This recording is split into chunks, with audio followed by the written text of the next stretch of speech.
key decisions that were made. As stated over 15 times in their report. So to fully assess the project and our financing ability,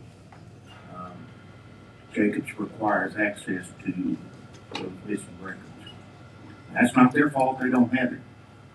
But we should get those documents and provide them to Jacobs so they can complete their assessment.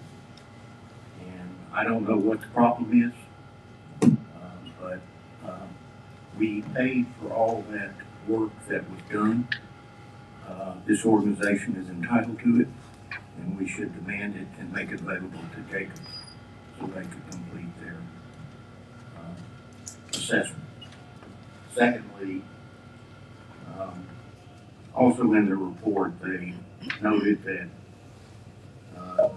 there was no documentation that provided evidence that the board or the staff were engaged in key design milestones. So it raised concerns to them about the project's necessary progression of endorsements and full understanding of the project by the board. Well, I would submit the same thing has happened with this report. The board has not been engaged with this fully. And so for those two reasons, that's why I request that this item be withdrawn and removed from the agenda. Any other discussion? I do. Mr. Chairman. I'm not sure I understand why we remove it. I mean, that's what we need is information about the report. I mean, I want to know where we're at and what's going on with it. So I think we need a report. I agree with you, we need a report, but we need a complete report. And this report is incomplete without that documentation being made available and Jacobs having the opportunity to review and assess it. So I don't think it serves a good purpose for us to have an incomplete report. I think it does serve a purpose. I think that we need to know where we're at. It doesn't say we're going to take action. It just says that we're going to get a report. So I think that we do need, that's just my opinion. Mr. Chairman, Yes. and Director Remeyer and I talked yesterday about this, and it is concerning that Jacobs has put forward a report without all the documentation. And I guess my question is the breakdown in that communication from the staff, or is it from our previous engineer who did the design, who's not turning over records? Do we have an idea of what that is? I'm going to ask Mr. Thompson, could you address that matter? So we've made a request from the board's previous engineer for that information. They have yet to deliver that information. But I do believe that the report, which is a draft report, contains important information relative to the Lake Purdy Dam.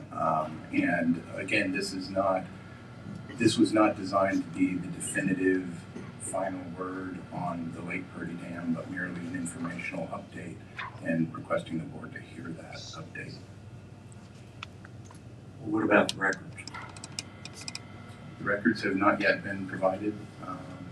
We are engaged with them in discussions to obtain those records. Well, this report is not marked as a draft.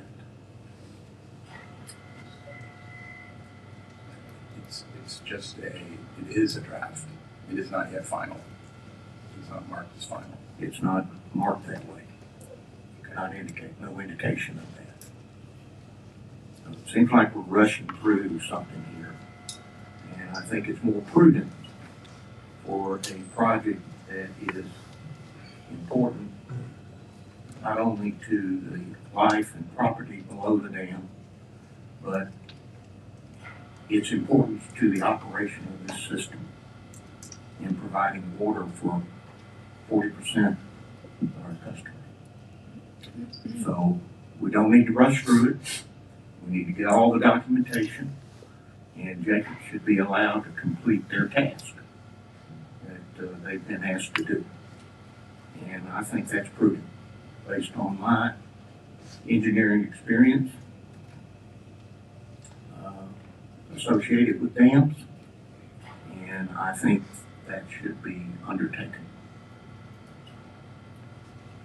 The objective here was to simply update the public on the status and the fact that we are taking actions to ensure the safety of the public. Well, it raises more questions than it provides answers, Mr. Thompson, in my opinion.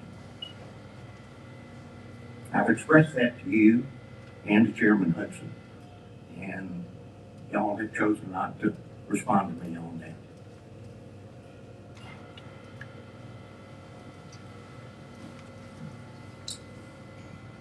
Any other questions or any other comments?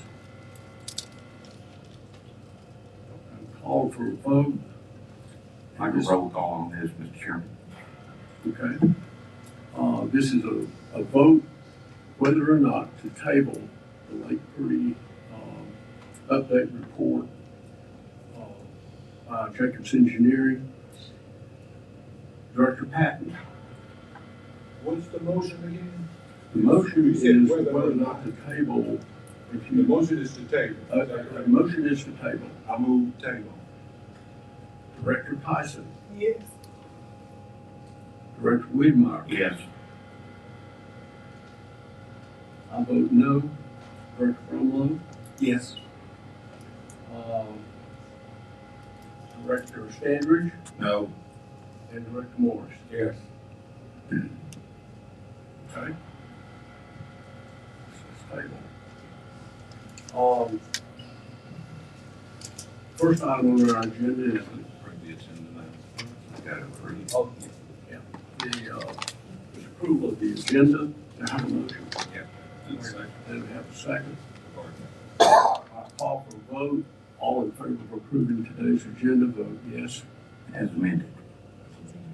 And no, if you oppose. Okay, agenda is approved. Item 1 is request board to enter executive session to discuss legal counsel matters that are appropriate under Alabama section 3625A 7A3. So moved. Second.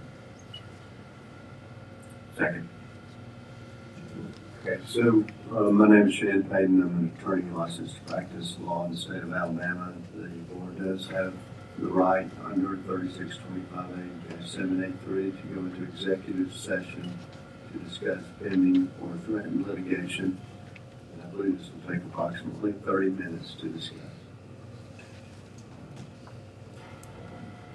Roll call vote. Director Patton? Yes. Director Tyson? Director Wiedemeyer? Yes. I vote yes. Director Brumlow? Yes. Director Morris? Yes. And Director Standridge? Yes. We'll continue the meeting in about 30 minutes. Thank you very much.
won't let the city council in and not the mayor. They Tell can't me come in why. this room. Makes no sense. Ran all our public officials off. Is this some kind of kangaroo court or something? What are we dealing with?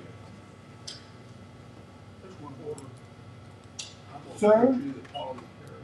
Okay. It's ridiculous. There's no meeting in order. He doesn't have a right to serve as parliamentarian. Don't you think I know what rules are? Let the lady in. Call the meeting back to order now. I said, I would like to put a motion on the floor to allow the public officials to come into the meeting. Out of order. I'm sorry. I'm not out of order. I can put a motion on the floor. So that's how we're gonna run this meeting today? I would like to put a motion on the floor to let 2 other people into the meeting. They can have my chair and John's chair. I would like to be recognized. That's out of order. I would like to be recognized. Everything's out of order but you, right? Yeah. I would like to be That should recognized. tell you something. If everybody's out of order but you. This is a disgrace.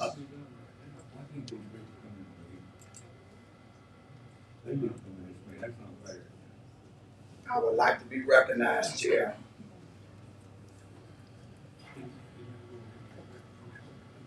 And the employees can actually go back to work. They're the ones in the chair. Wait, they got employees in the chair? Yeah, a majority of these people are employees, and they need to go back to work. We don't need to, we can let the public in. So you I would like to be recognized. Bring the other 2 chairs in. I'm a board That would member. resolve the issue. Bring the other 2 chairs in. Well, why are the employees here and not at work?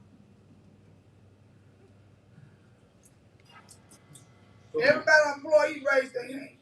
Ain't no reason. Don't ask me to do that. Yeah, I know. They done fired everybody else. I don't want y'all to lose y'all job.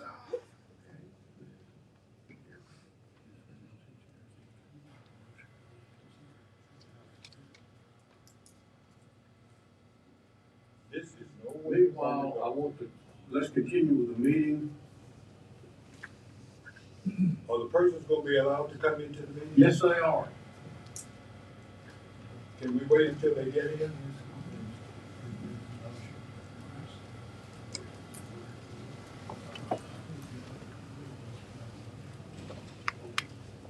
We're gonna let these people come in first.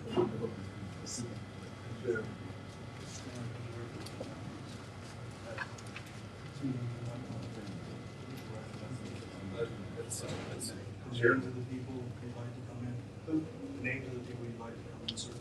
I don't, ask George.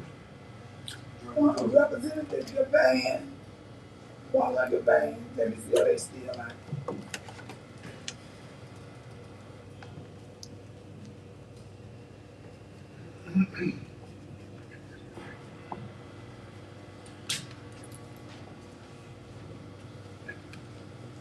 Has this become a secret meeting only certain people can attend? Okay, let's proceed with the meeting.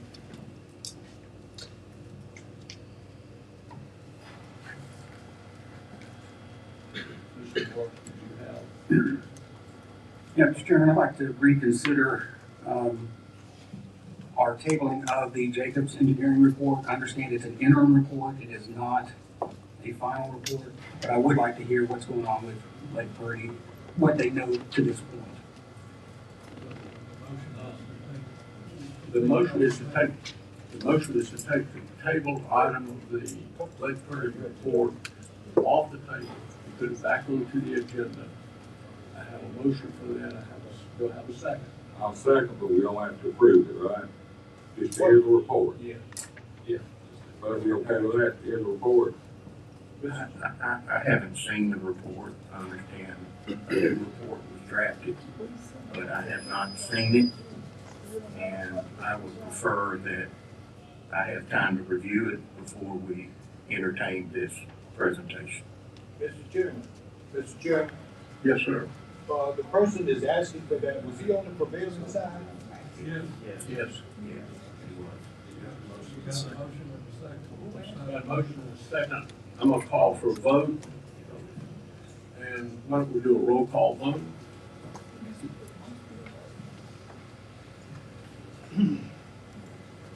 Director Patton? I'm confused. What am I voting for? Vote to take the Lake Pretty matter off the table. No. Director Tyson? No. Director Weedmeyer? No. I vote yes. Director Brumlow? Yes. Director Morris? Yes. Director Stanford? Yes. Okay. The matter of the Lake Pretty Dam is therefore taken, is untabled.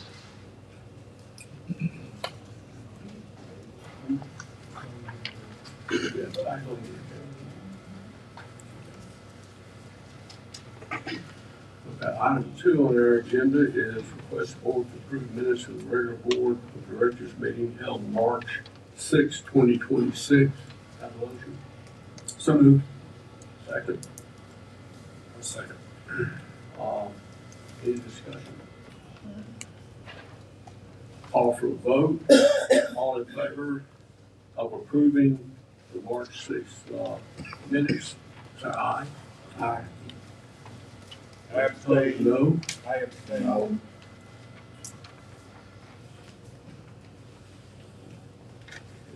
Passes.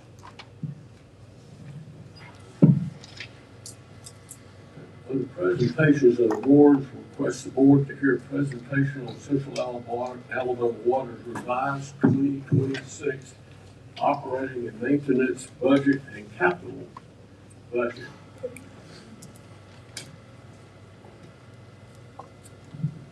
Thank you, Mr. Chairman. I just wanted to say that the staff has worked extremely hard on this more austere budget, both for operations and for capital expenditures. And very proud of the work that they've done. They've worked very diligently into late hours of the night over the last few weeks. So this is our effort to act in a very responsible financial manner and to hold ourselves to a higher standard than the adopted budget from December 10th. And so we're asking that we be allowed to constrain ourselves as an organization further from what was previously agreed to.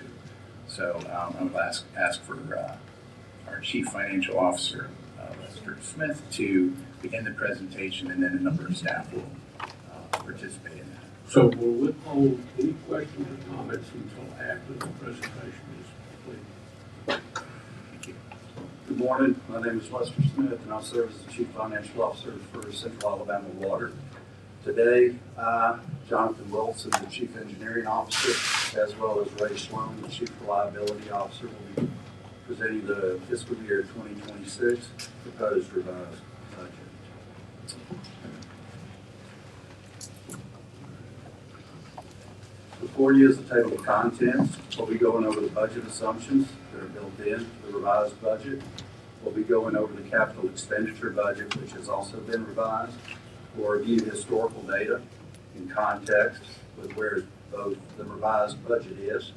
We'll also be going over a projected statement of change in cash, and I'll be giving an overview of the current funding level of the revenue anticipation bond that is due September 1, 2026 of this year. And then, of course, there'll be a budget summary recap. Budget assumptions. Relative to revenue, there is no proposed rate increase in this budget. The revenue that's reported is the same as what was reported in the approved December board budget. The costs that will be presented reflect reductions in the following category. Labor reflects a reduction of approximately 225 positions from the December board approved budget, and departmental expenses reflect a reduction of 7%. Those reductions have occurred across multiple accounts. The capital expenditure budget reflects a reduction in project cost of 54%. And that includes Lake Pretty Dam, as well as the capital expenditure budget includes $4.2 million to focus on water loss mitigation. Okay? With that, what I'll do now is I'll turn over the presentation of the capital expenditure budget to Jonathan Wilson, Chief Engineering Officer.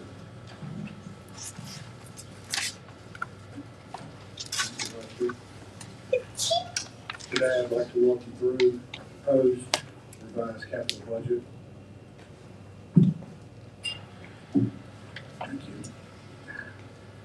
The capital budget for 2026 was originally adopted in December of 2025. Since that time, we've conducted a review of all of our capital projects. This revised budget has also been reviewed by our consulting engineer, Jacobs. The originally approved capital budget was approximately $75.7 million. The proposed revised capital budget for this year would be $34.9 million, a reduction in $40.8 million, or approximately 53%.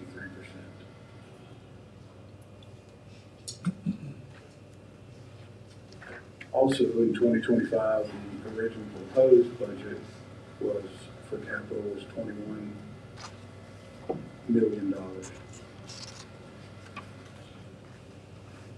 This graph represents the expenses versus budget for the last 10 years. As you can see, the expenses from 2016 to 2023 range from $40 million to just right at $60 million. In 2024 and 2025, there were three large projects that helped increase these expenses, such as Shakes Mountain Filter Plant building, which was $12.8 million, Carson Loop Phase 6D at $13.4 million, and in 2025, Lake Pretty Dam at $31.2 million. Additionally, the revised budget gives us approximately $14.6 million of possible external funding. This will be discussed later on in the presentation. Here's a breakdown of the revised 2026 budget by categories. Starting clockwise, if you look at the green slice, which is 10% of water treatment and pumping, those are the ongoing projects at our facilities. As you can see in red is our Lake Pretty Dam project at 22%, at $7.7 million. And yellow is our transmission and distribution pipelines, which make up about 10% of projects that are ongoing. 5% of this year's budget will go towards technology, and the remaining 53% will be for repairs and replacement of existing assets and facilities. So now I'd like to compare the revised versus the approved 2026 capital budgets. Starting at the top with filtration plants, we have the Shake Mountain Solids Handling Project, which was ongoing. The approximate remaining value for 2026 is $3.1 million. This project will be discussed in the next slide. As we move down to Western Filter Plant Blower System, that is for a new air scour blower for the Western Filter Plant. And we move down to our Cane Creek PLC upgrades, which with a remaining balance of $156,000. The original budget was $1.1 million. This project will also be discussed at a later date. So this is our Shakes Mountain Filter Plant Solids Handling Project. The total value of assets here is $5.1 million. This focuses on upgrading our solids handling equipment, reliability, and safer working environment for plant personnel. Also operational efficiency by using gravity to move sludge residuals directly to the transport vehicle within the basement. So the picture on the left is our new auger system that will allow sludge residual to move from the centrifuges to the basement into the new dump trucks. The picture in the middle and right show the entrance to the basement for the dump trucks to enter and load the sludge residuals. The old replaced equipment was from 1979 and past its useful life. The next project I'd like to speak about is King Creek PLC upgrades. The remaining balance for this project is $156,000. It should be completed in March of this year, and the total investment is $1.1 billion. The reason for the project was to upgrade the 1989 PLCs to modernization. This will improve operational cost, automation, and system reliability. Picture on the left is the existing 1989 PLCs with wiring and chart recorders. The pictures on the middle and right are the new PLCs wiring with touchscreens. The old PLC software is no longer supported by the manufacturer and is over 37 years old. The next project I'd like to speak about is Lake Pretty Dam. Using the schedule of values, we estimate to complete the left and right training walls will be approximately $7.7 million, but Jacobs can speak in more detail in the next presentation. The next section I'd like to speak about is our transmission and distribution pipeline projects. The first project on the list is Barber Boulevard, which will provide water to the new JetNet Industrial Park, and the cost is to be deferred by Jefferson County. Projects highlighted in yellow and the one in the middle are for aging infrastructure and lost water mitigation. The last project, the 16-inch pipeline under Interstate 459, the board has already approved. This is two of our ongoing pipeline replacement projects for a total of $2.1 million, and scheduled for completion is May of 2026. These projects are located within the Powderly-Iscuda area of town, just south of Lawson State College. The number of service line replacements is 156, and these pictures show the pipeline ditch excavation, preparation, and installation. The next part I'd like to speak about is technology and security. These are for new software and hardware upgrades and CMMS implementation.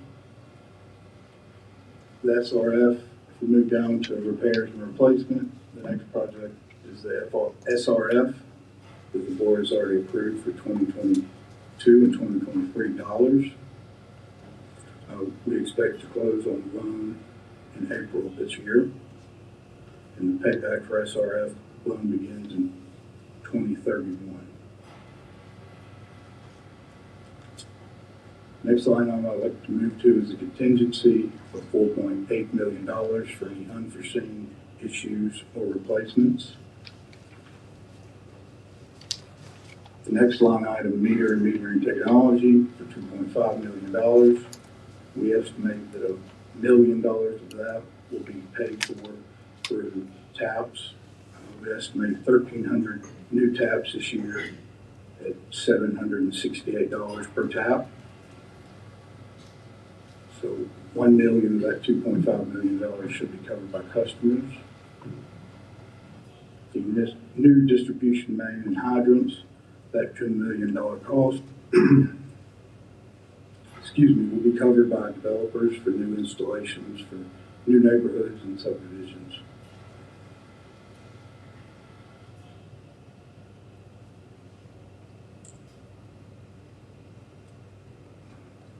And finally, we come down to the end. The total expense for assets for this year will be $49.5 million, but $14.5 million of that will be reimbursed by SRF loans, Jefferson County, and customer service tap fees and main extensions, for a total cost of $34.9 million for 2026. And now I'll turn it over to Ray Sloan, Chief Reliability Officer for Water Loss Mitigation. I have a question. I have a question. So,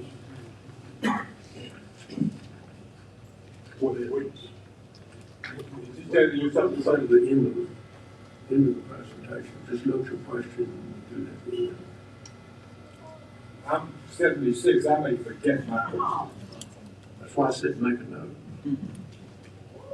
I can't ask him a question? No questions to the end. That's what the CEO asked for, it's what we recommended, so. He's not prepared to answer a question? Out of order. Yeah, I'm always out of order. Yes, I will. Let's proceed. Mr. Sutton? I just want to know about the pipeline and what community is being cut in? Is it the western side of town? That's what I want to know.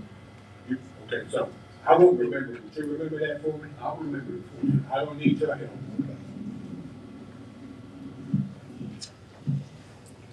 Thank you for allowing me to speak this morning. I'm Ray Sloan, the Chief Reliability Officer, and I'll be talking about water loss mitigation today. So water loss and our budget has two major drivers. And one of the drivers is, of course, the amount of water that we make, and the other is the amount of water that we collect revenue on. And so you can see here that over 53% of the water that was treated in 2024 was not billed to our customers. We did not collect revenue on it. That's very important to us, and one of the big drivers on that is we have 225 miles of galvanized steel pipe that has an average life of 76 years. But the industry tells us that that pipe lasts on average 40 years. So it's nearly double its expected life. We pull that out of the ground. It's very corroded, very much needs to be replaced, and does not provide the high level of service that we are proud of. In addition to that, we have 351 miles of unlined cast iron pipe that has an average age of 97 years. So one of the big drivers for water loss in general is the age and condition of our system. So 3 of the items up here are directly related to improving the age of our water system. So the top line there for replacing distribution water mains, those are those galvanized steel mains, those are the unlined cast iron. Those are the things that have degraded to the point where rehabilitation is not possible, and we need to replace those lines. Same thing with the service line. So that's the line that goes from our mains over to the customer's water meter, and those also galvanized. Some of them are old polyethylene pipe. Things that have deteriorated to the point where they need to be replaced. That's what those items are for. The non-revenue mitigation line that's there, that's for a comprehensive leak survey of our water system. So that amount there would do about half of our system this year, and then in subsequent years we would like to increase these numbers so that we can replace more pipe, do more leak survey. We believe that this would result in substantial reduction of our water losses. Thank you.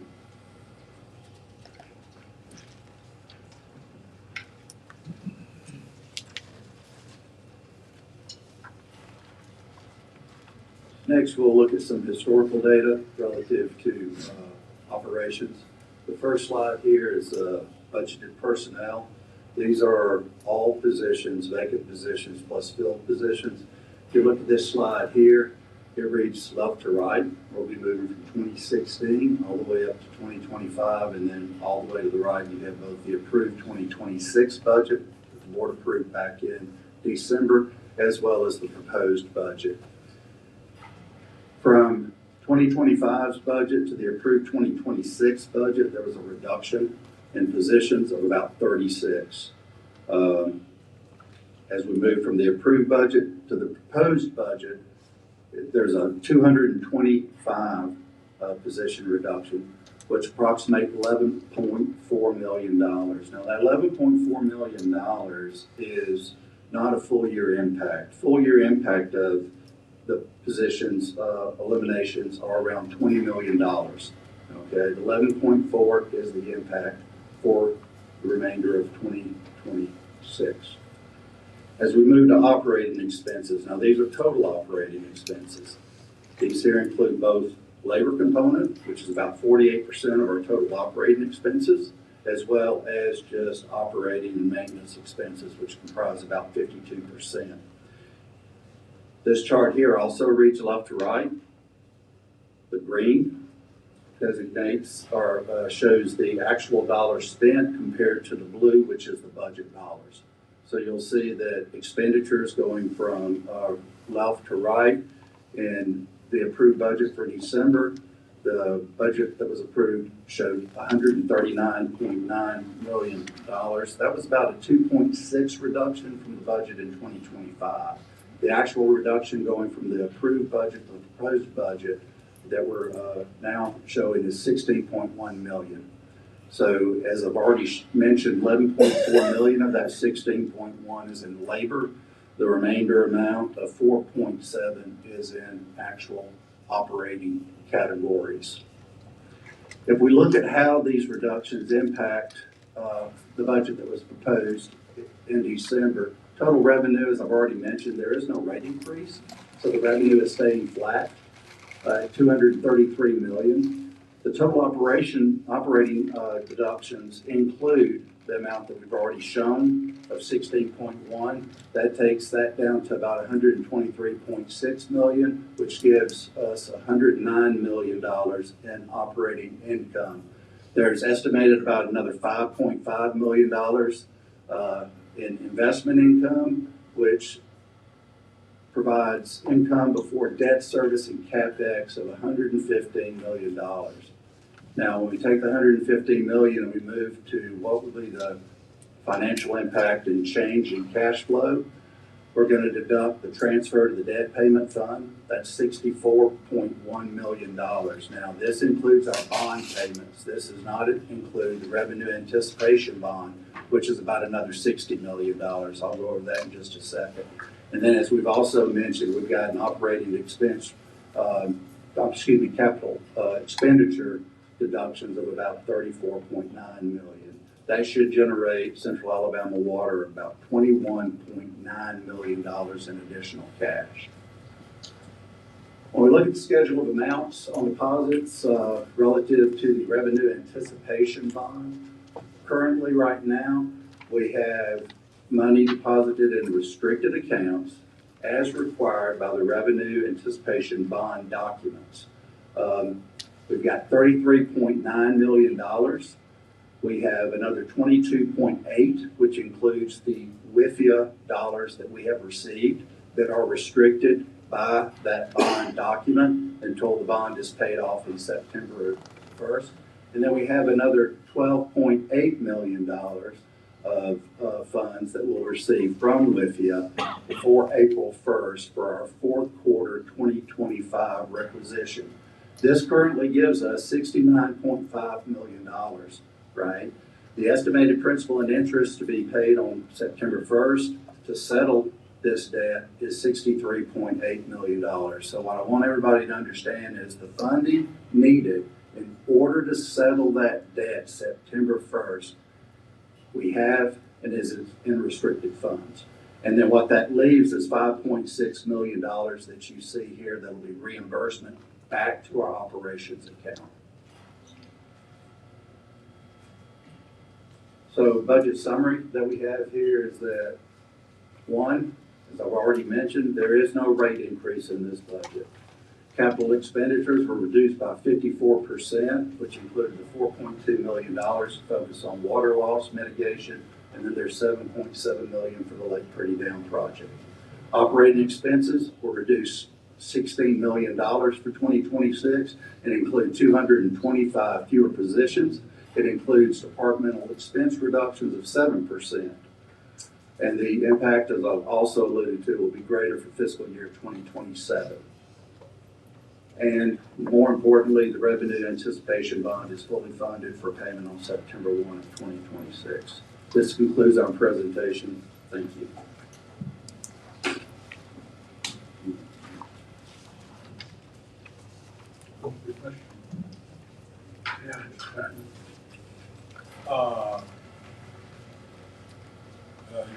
Yes, sir.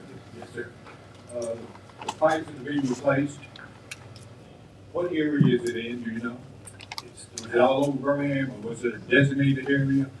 I thought the western section of town was supposed to be the first one to be pipe replaced, whole pipe replaced. Can you respond? Yes, sir. It was in the Powderly area, just south of Lawson State Community College. I guess that's more south portion. Southwest portion. Okay, okay.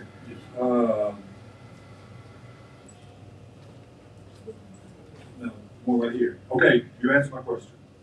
Okay. I'm looking at the department expenses reflect a 7% reduction. Who gave that report? I think it was, you said, right? Yes, sir. Is there any reduction, was there any, do you have to break up by departments? The reductions? Yes, sir.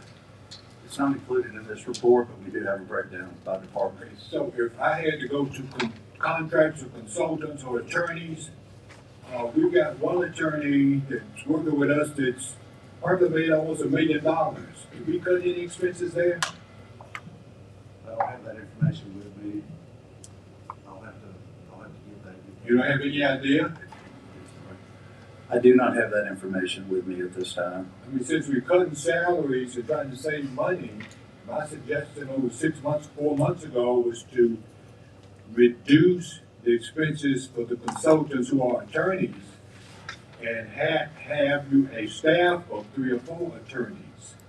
So now, are we making plans to reduce that price of almost $1 million last year? Are we making any progress there? Do you know?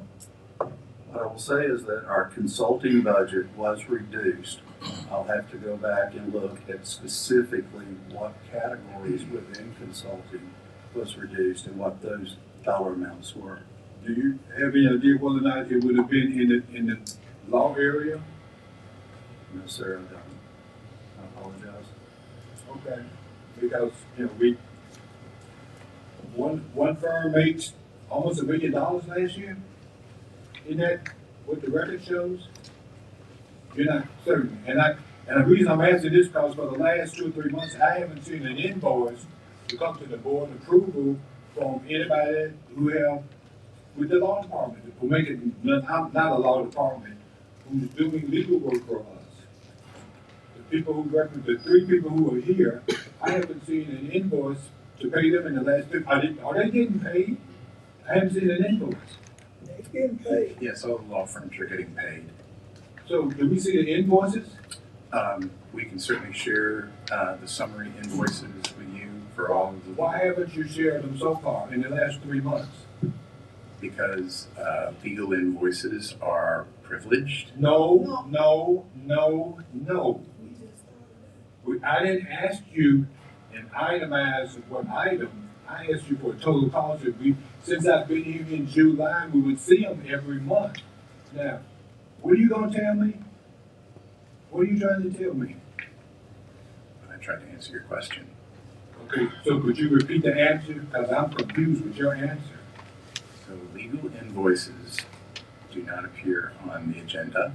They have been in the past. So why aren't they being presented now? Why aren't we being reviewed?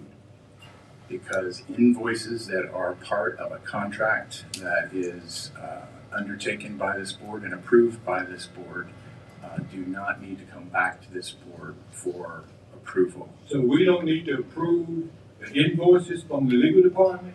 Are you saying that? The board does not have to approve that? That is correct. But we've been doing it since I've been here up until the last 3 months. So why the change? The change is that it was a process. Because you didn't want to put it on here? No, that is not correct. What would it be? The invoices do not need to appear on the agenda. Can we see the invoices? Absolutely. Okay. Can the public see the invoices? I think the public needs to know too, don't you? At the pleasure As of the a matter board, of record? at the pleasure of the board, we can release the invoice summary amounts for legal. So at the pleasure of the board, can you start putting them back on the agenda? If that is the pleasure of the board. It's been the pleasure of the board, but it hadn't happened. So I'm still confused as why it's not being presented. If a man is making, if a firm is making over $1 million or close to $1 million a year, I wanna know what we're paying them for. Does that make sense to you? I understand what you're requesting, yes. Thank you, sir. I would like to, Is your question? yeah, can I have two questions. Number one, I would like to know, how do I put a motion on the floor to put the law, payments back on the agenda? I want to do that, number one. And with the, pipeline replacement, I know the area where you're at. Is this with your money paying for this out of lead pipe money?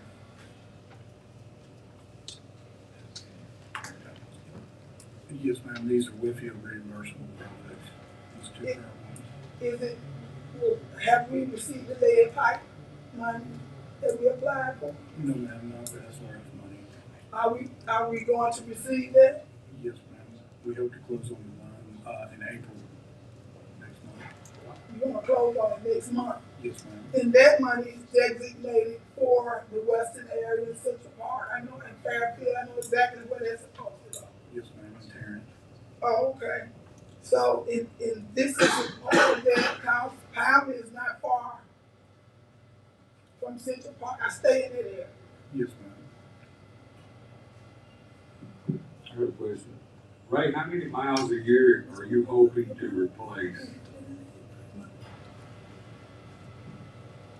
We would like to replace 1% eventually. But honestly, we need to do quite a bit of catch-up. So we have approximately 4,150 miles of main. So 1% is 41.5 miles. We need to probably do 80 or 100 miles a year until we catch up with the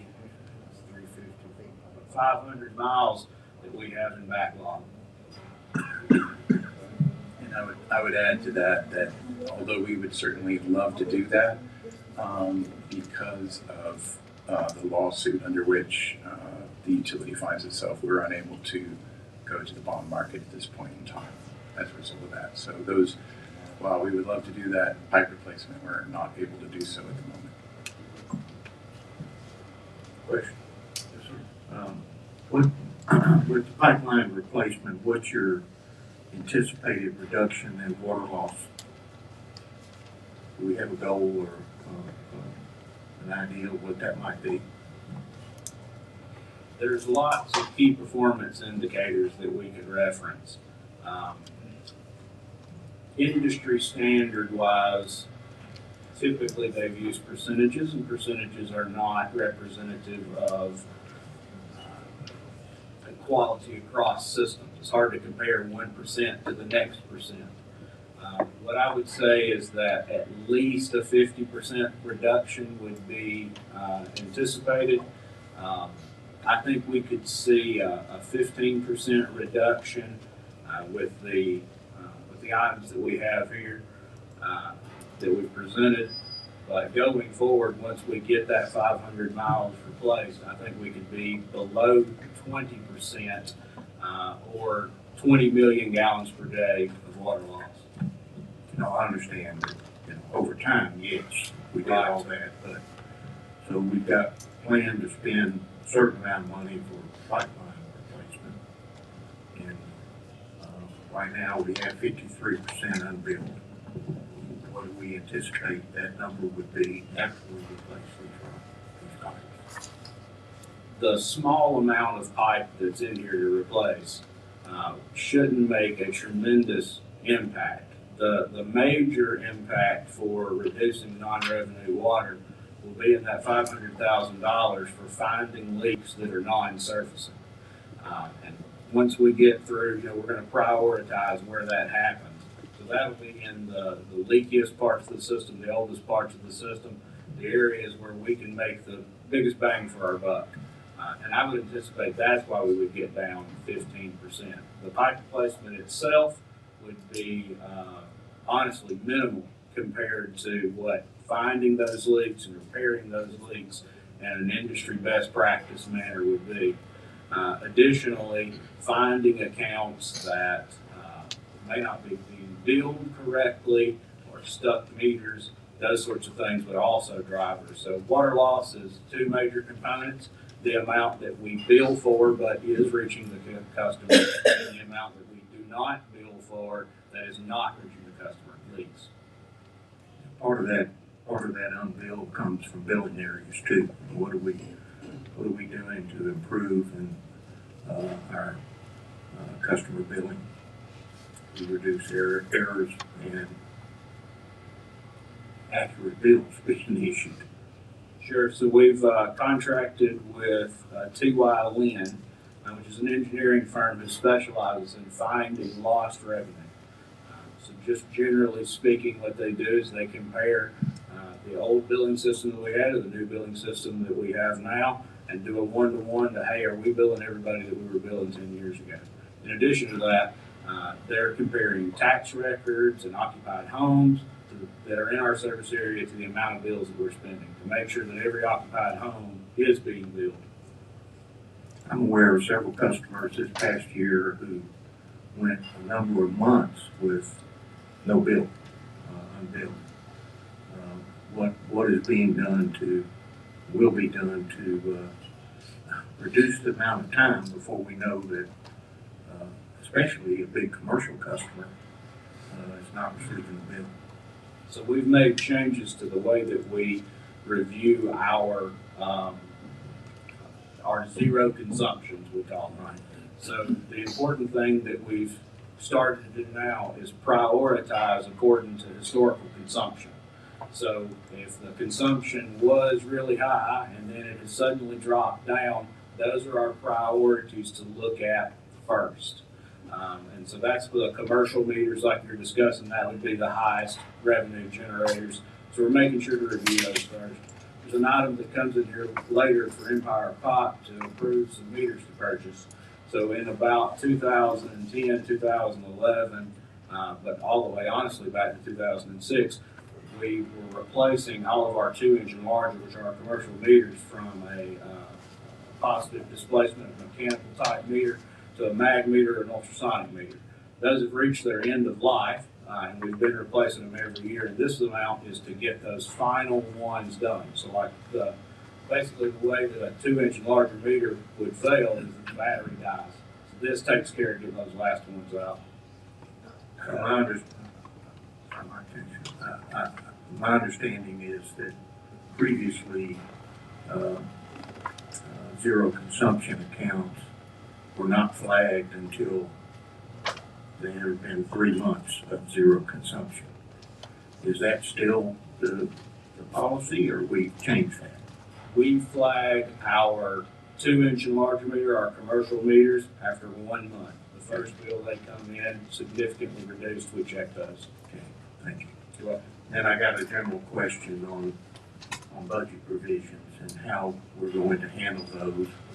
You know, if we're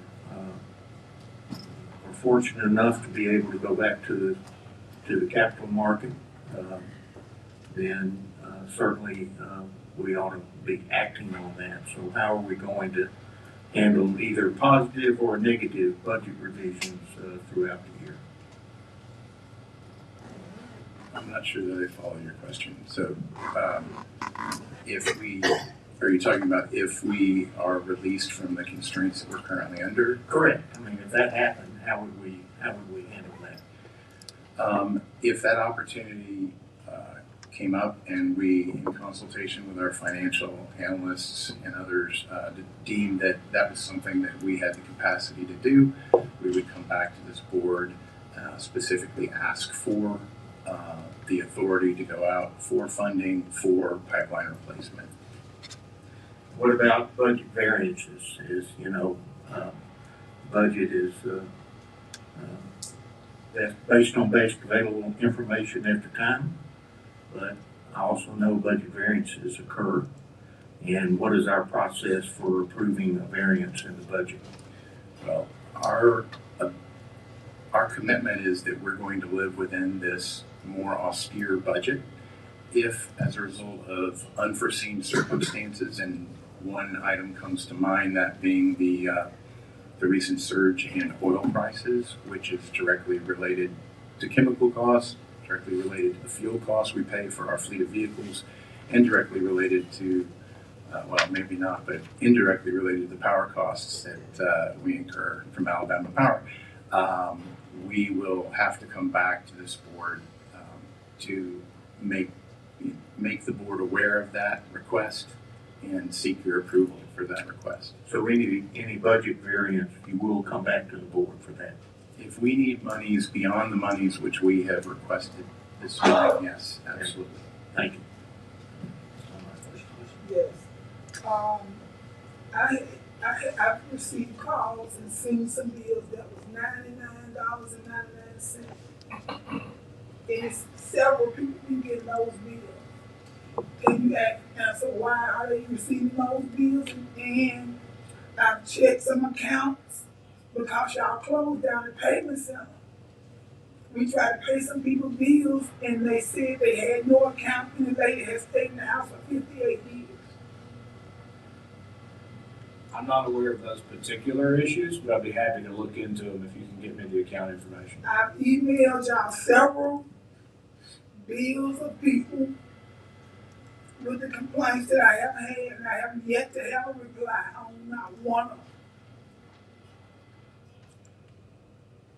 I can tell you, Director, that every single bill that you sent to my attention, we have moved to address those concerns. They have not been addressed.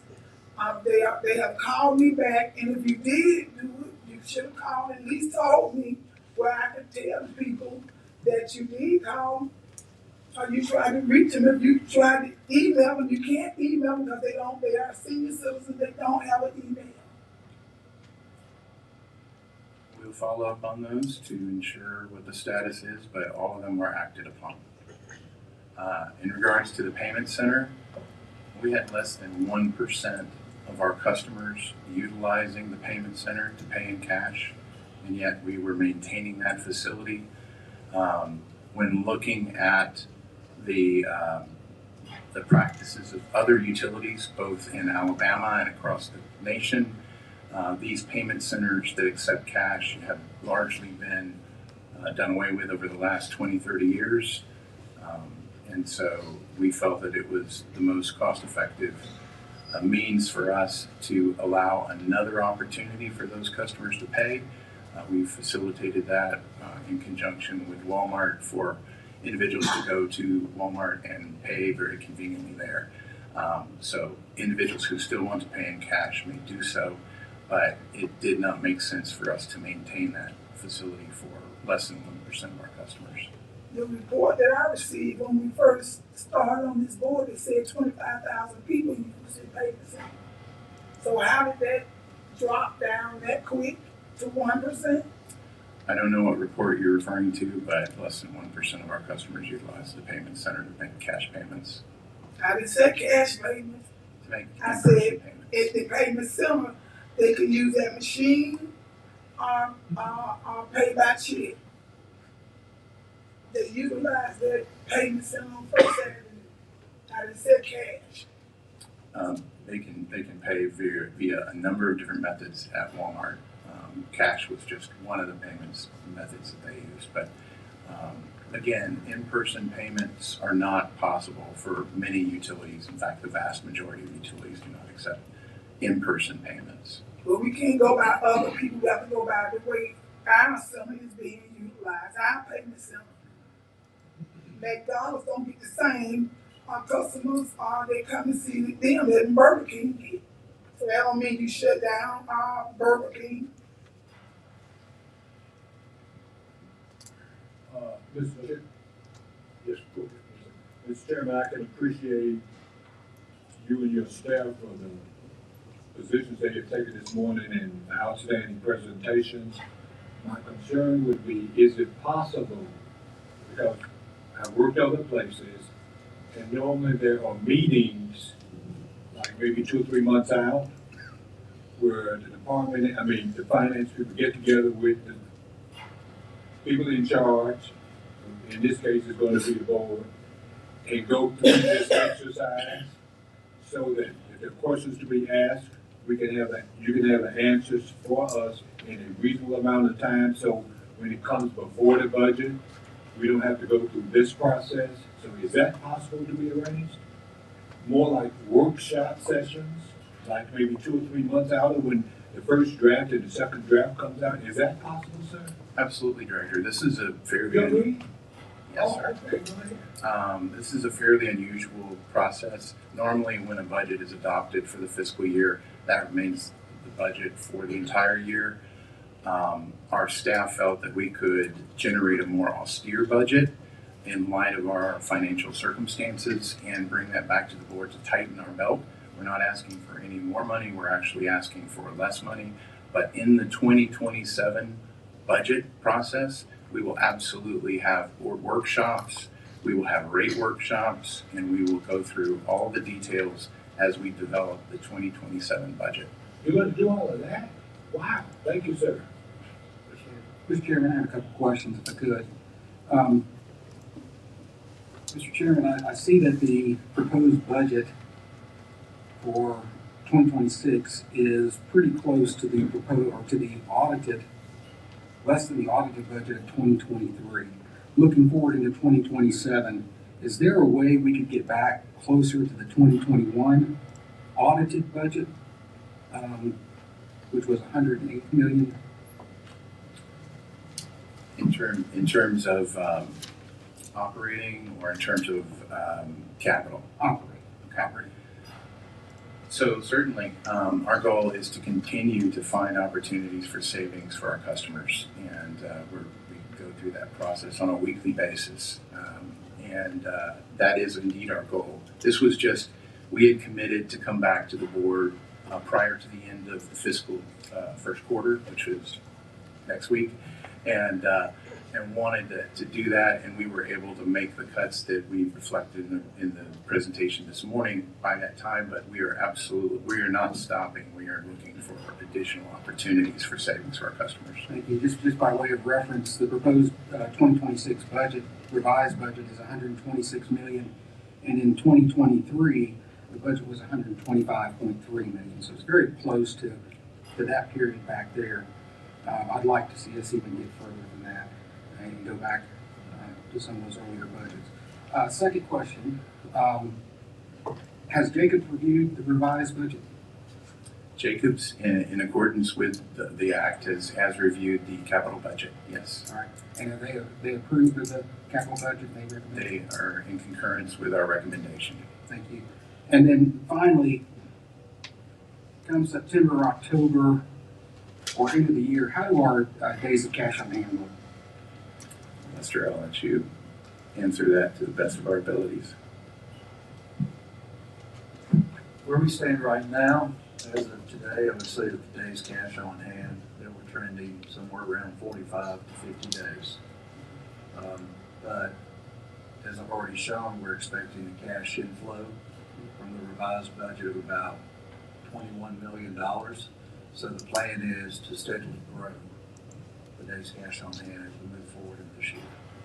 And what would that $21 million affect that days of cash on hand by that time? Roughly about 60 days, a little over 60 days.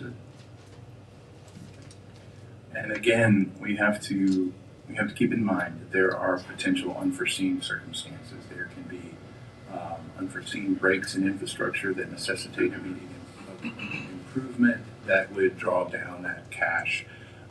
We also, again, to mention again, are concerned about the oil cost. So that could be another area where we might necessitate us drawing down those days of cash on hand.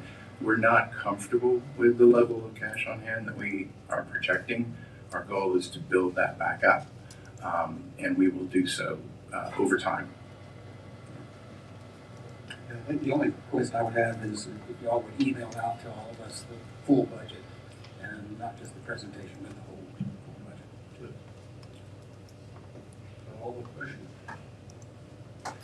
Okay, the next item on the agenda is request the board to hear the presentation from consultant Mayor Jacobs.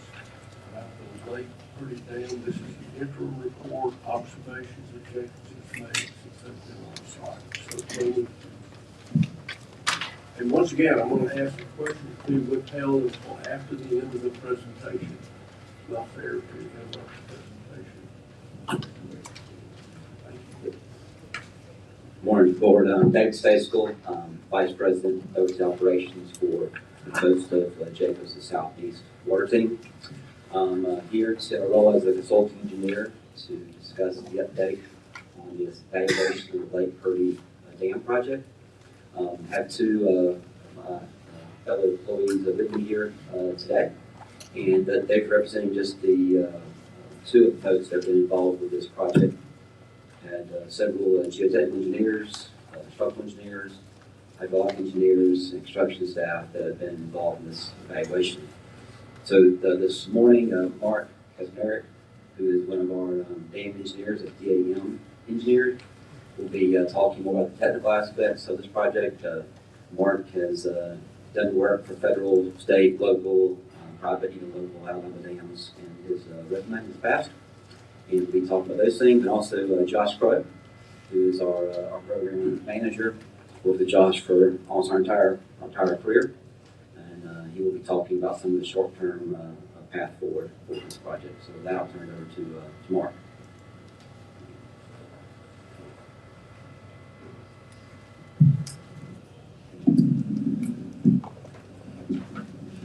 Thanks, Jeff. Good morning, Central Alabama Water and Board. Thanks for the opportunity to speak here.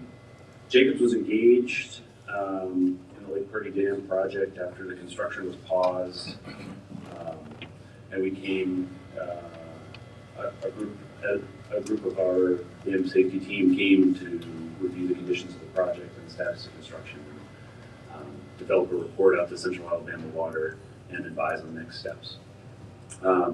In that visit in early January, we visited the site. We met with CAW to understand the current conditions. We went with Thal Construction, the construction contractor on the project. We reviewed the project history, project background and operations. We reviewed the contract documents that were under construction prior to the pause. We provided initial reactions to Central Alabama Water, and then went to work developing a draft report that summarized the information that we learned and the recommendations that we had. That report has been discussed here in the preamble to this conversation, was issued in a very preliminary format. We cited some information that appeared to be missing, and Central Alabama Water was getting up to speed and getting more information to us at that time. And we subsequently received more information, provided an addendum to that report. I'm not sure if that's been provided to the board or not, but that report was turned out very quickly, almost in an addendum format, citing the new information that was found. And the report remains in a preliminary state at this time. But there's a number of things that we can speak about here related to what we've learned in this process. I think the first to address is something that's been talked about commonly is the dam's high hazard classification. And I want to speak to that just to make sure that folks understand that terminology, because it can be misconstrued and it can create a sense of alarmism that may be unfounded. The hazard classification for a dam is used to categorize the dam in terms of the consequences of a potential failure. It does not indicate the likelihood of failure. It does not indicate the condition of the dam. But what it does is allow us to group dams as infrastructure components in terms of what would happen. And that allows us to look at a dam from an engineering perspective or a management perspective that treats a dam that has a higher hazard classification differently than one that has a low hazard classification. And what those definitions are, three standard definitions for dam hazard classification are high, significant, and low. So a high hazard dam has the potential to create loss of life in the event of a dam failure. A significant hazard classification dam has the potential to cause disruption, to cause environmental damage, economic harm, or loss of lifelines. A low hazard dam has no significant consequences. And so in that framework, we view and assess dams to make decisions about those accordingly. So Lake Purdy Dam is a high hazard dam in accordance with conventional classifications. And what that means is we treat it very seriously. And we look at that from the perspective that there could be potential loss of life if there was a failure. What we noted first off is that as Lake Purdy Dam sits right now, it has a number of potential vulnerabilities, and these are primarily due to the fact that construction was stopped midstream. The work was progressing on a project to conduct improvements to that dam, and in stopping that midstream, certain things, in particular, the partial demolition of the spillway training walls on the left and right hand sides of the spillway were demolished to make room for new spillway training walls in construction. The dam structure itself is essentially unchanged. The site is disturbed in terms of clearing vegetation, exposing it to erosion and things like that. But the dam structure itself essentially remains in similar conditions that it did historically. What we do recognize as well, the other thing I want to mention here is the contractor is in the process of building a roller compacted concrete buttress on the downstream side of that dam. That buttress partially completed. The contractor's in the process of demobilizing due to the work stoppage, and the main vulnerability that we recognize out there on the site is that these training walls that were partially demolished reduce the dam's ability to convey spillway flows, that's overtopping flows that come over the dam, safely downstream without eroding the riverbanks downstream of the dam. We view this with a great deal of seriousness, and we've made recommendations to CAW to rectify that and get those training walls reconstructed and in place, and action is taking place on that. Our report states that and lays out a 4-step path forward for how to move forward with Lake Purdy Dam. And I'll talk about those 4 steps here now. So these 4 steps that we've recommended essentially started in January, essentially within hours of being on site, and then go 4 steps forward into the future where dam modifications have been implemented, and CAW resumes normal operations and monitoring of the facility. So immediately, the recommendation is to recognize that the contractor is demobilizing from the site. The site is disturbed, and CAW has to resume their custody of that site and maintain and operate that site themselves. They need to, because the spillway training walls have been removed, they need to be anticipating rainfall events that activate that spillway and operate the reservoir at a decreased level. And then they need to be monitoring the dam closely for any changes. So in that process, and looking ahead to our next step here, step 2, we recommend they retain an engineer to advise them on engineering measures for the dam. So step 2 is that we've recommended that Central Alabama Water design and construct short-term measures to bring the dam as close as possible back to pre-construction conditions. It's primarily from a hydraulic conveyance perspective. In that short term, we recommend that CAW complete these modifications to facilitate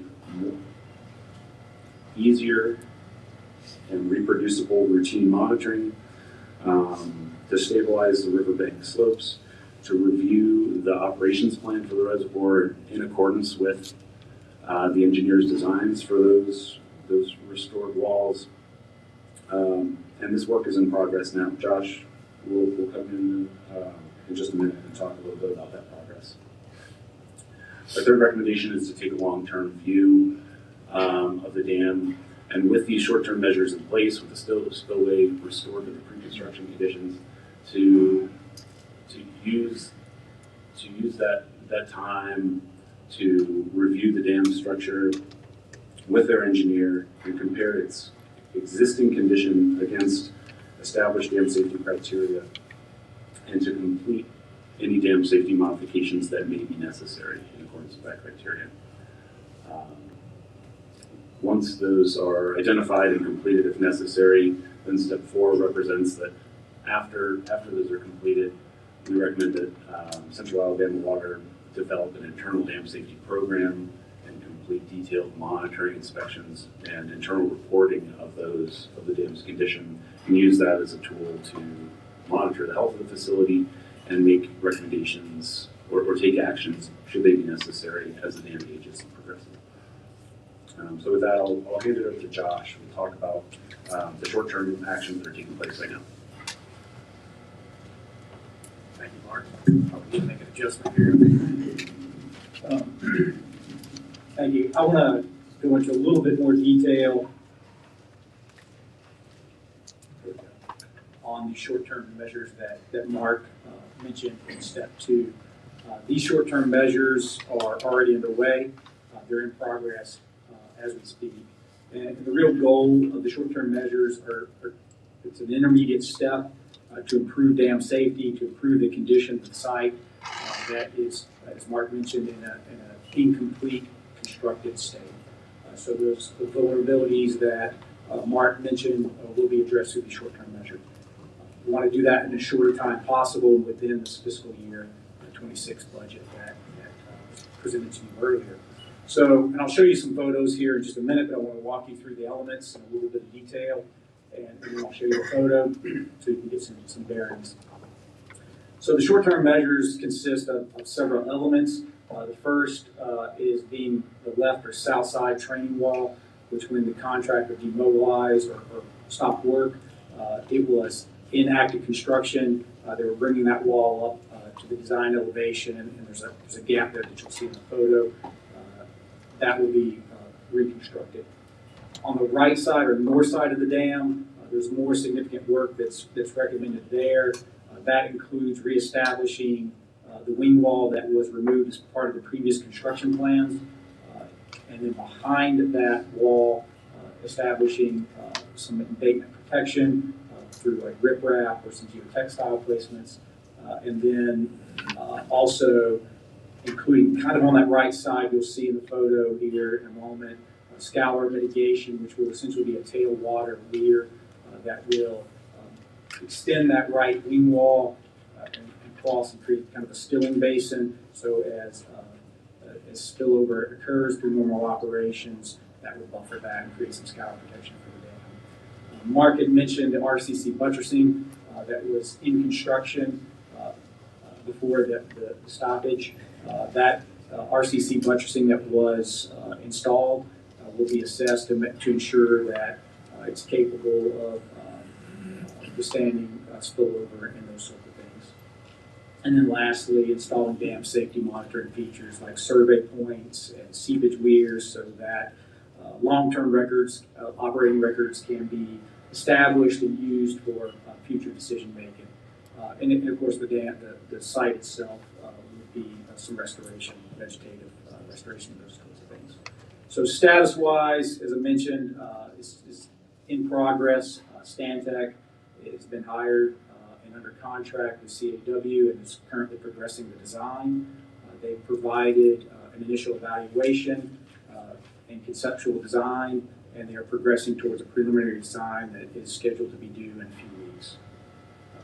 Contractor has been engaged. We've had multiple discussions with them. They are prepared to return to work and begin construction again. They have been engaged to the point where some of these elements, the right training wall, they've been provided some information that they can provide back work proposals and things like that. So some administrative type things are occurring. So walk you through, I'll try this pointer, maybe not. oh, here we go. So this is the left wing wall in the upper right-hand corner of the screen. You can see this area that is a gap. That is where the formwork has been placed by the contractor. They were preparing to pour that when the work stoppage occurred. That is the first thing that the contractor, when returning, will tackle. They'll bring that up to near the original designed elevation, and then behind it, which you can't see in the photo, there'll be some stabilization and filter drains installed to protect that backside of that wing wall. On the right side of the dam, you see this red polygon here. That is the area that for embankment stabilization to provide two things. One, stabilize this slope that's been pulled back during construction, and also as spillover protect against erosion from that. The black polygon here is this wing wall that we mentioned. This is to reestablish the wing wall that was part of the existing dam and removed per the previous construction contract documents. And then the yellow is the weir, and this is intended to create a pool, a stilling basin, if you will, to provide scour protection that will raise water levels at an engineered level to buffer those flows as spillover occurs during normal operations. The RCC that we're mentioning is here. You can see some formwork that's in place that will be assessed by the design engineer to make sure that it's suitable. If anything needs to be modified relative to it to return into operation. And then general site stabilization, site vegetative planting, those sorts of things. So schedule, March 25th, the contractor is prepared to return to work. As I mentioned, Stantec is progressing the designs. We expect that at the end of March, construction could begin on those short-term measures on that left wall in particular. That's more or less being completed to the original design. So that's pretty straightforward. That would be preceded by the right embankment and the tailwater weir. According to current estimates, by the end of July, that construction could largely be completed, that in coordination with the design engineers, that the resumption of modified reservoir operations could occur, monitoring could resume, and then by the end of August, demobilization and closeout of this current effort could occur.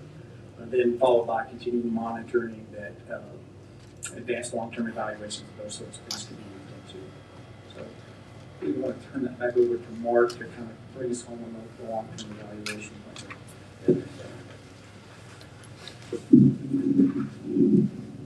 Thank you, Jeff.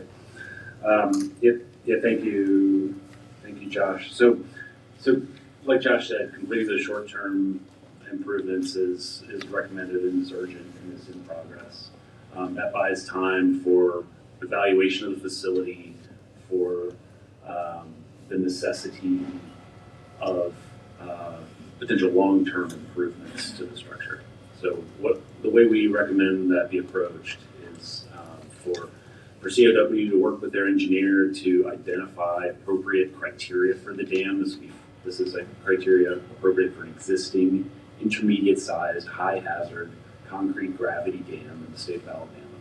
With that criteria as a framework, then review the existing dam's condition and evaluate that condition to identify risks, deficiencies, needed improvements, etc. Those evaluations are completed with a number of engineering tools. One, a potential failure modes analysis to look at objectively any way that the dam could potentially fail, and to categorize those from a risk perspective via semi-quantitative risk analysis to help prioritize projects. Couple that with a review of the project hydrology. This will be evaluating the probable maximum precipitation that could occur at the site, route that precipitation into a probable maximum flood event, and then evaluate that probable maximum flood against those criteria to select an inflow design flood for which the dam should be designed for.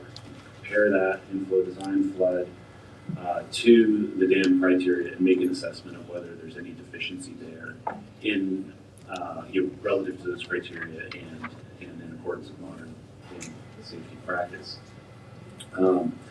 With that completed, then specific evaluations should be completed related to the spillway capacity, the overall stability of the dam structure, its ability to resist hydraulic scour from spillway flows, and to review the dam seepage in the bedrock foundation. The monitoring data, you can maybe notice that as a trend. We've been recommending an observation and monitoring of the structure that's critical in all dams to understand their health. But incorporating that monitoring data and then reviewing what background information and data is available to identify whether there's any data gaps or missing information, and then make plans to go and collect that information. All of this funnels into what are ultimately an assessment of the dam and recommendations by CAW's engineers of what's needed. And that process we're recommending to be very clearly documented and reported out to the CAW board. With that, then plans can be made to implement those recommendations. So upon such time as those recommendations are implemented, then the dam would move forward, like I had mentioned before, under a updated dam safety monitoring plan, and CAW would go about their operations and observing and monitoring the dam into the future. So, that concludes our presentation, and we'll take questions.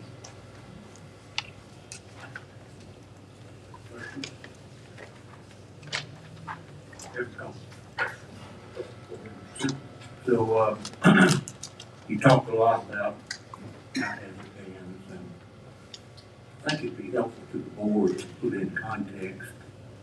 How many high-hazard dams are there in Alabama?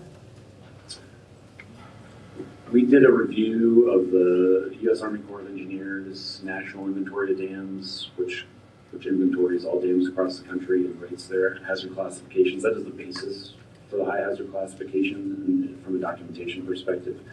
And in the state of Alabama, they list 228 dams with high hazard classification. And Lake Purdy is just one of those, correct? That's correct. Okay. Have you understand there's a revised report that you've received all the documentation and information that you indicated in the previous report as not having or being missing? It's difficult to say what we don't have at this point, but since that initial report was put out, we've received an updated current report that reflects the final design. In the initial report issuance, we did not have that. So we've updated it with that, but to meet our schedule and get this out, those corrections to the report are not a holistic rewrite of the report, and it's in sort of an addendum format. And so it's a very preliminary, you can think of it like a living document. Say, okay, we prepared this report, we got some more information, here's what this says. What we do not have, and I don't know if it exists, is a record of the decisions that were made along the way in the direction of the design and the approach that was taken, and how that work proceeded. And that is, I guess, what I would like to say about that is that I think we have the technical information needed to review the design, and that work has taken place, but we don't have the administrative information that says the history and background behind all the decision making that led us exactly to this point. Any other questions? Thank you, gentlemen, for your report.